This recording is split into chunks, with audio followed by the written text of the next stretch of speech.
21ஆம் நூற்றாண்டில் வாழ்கின்ற நாம் ஒரு வித்தியாசமான பிள்ளைகள் சமூகத்தில் வாழ்ந்து கொண்டிருக்கிறோம். அது எப்படின்னு சொன்னால், பிள்ளைகள் அவர்களூடாக அவர்களுக்கு ஏற்படுகின்ற அவமானங்கள், ஏனையவருடைய ஏச்சு பேச்சுக்கள், அதே நேரம் இன்னொருவரினூடாக அவர்களுக்கு ஏற்படுகின்ற அவமானங்கள், ஏனையவர்கள் அவர்களை சாடுவது, இவ்வாறான விடயங்களை இலகுவாக கடந்து செல்கின்ற மனநிலையுடைய பிள்ளைகள் இருக்கிறார்கள்.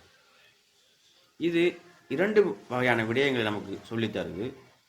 ஒன்று, அவர்களுக்கு அது அவருடைய எதிர்காலத்துக்கு அந்த விடயம் சாதகமாக இருந்தாலும் மிகப்பெரிய ஒரு பின் விளைவை நமக்கு ஒரு பாதகமான விளைவையும் அது நமக்கு கொண்டு வந்து சேர்க்கும். அது எப்படின்னு சொன்னால், அவர்கள் செய்கின்ற தவறான விடயங்களை ஏனர்கள் சுட்டி காட்டினாலும், அதே நேரம் இது தவறான விடயம்தான் என்று சொன்னாலும், அதில் இருக்கின்ற அவமானங்களை, பின் விளைவுகளை உணராமல் அதனை மீண்டும் மீண்டும் செய்யக்கூடிய மனநிலை அவர்களுக்கு ஏற்படுது.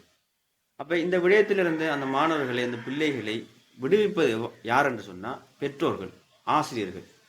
இவர்கள் ஒரு சமூகம் ஏற்றுக்கொள்ளக்கூடிய விடயம்தான் இது சமூகத்தை ஏற்றுக்கொள்ளாது என்கின்ற பாகுபாட்டினை அந்த பிள்ளைகளுக்கு வழங்கி, எதனை செய்ய வேண்டும், எதனை செய்யக்கூடாது என்ற விடயத்தை அவர்களுக்கு தெளிவுபடுத்த வேண்டிய பொறுப்பு இந்த இரண்டு சாராருக்கும் உண்டு.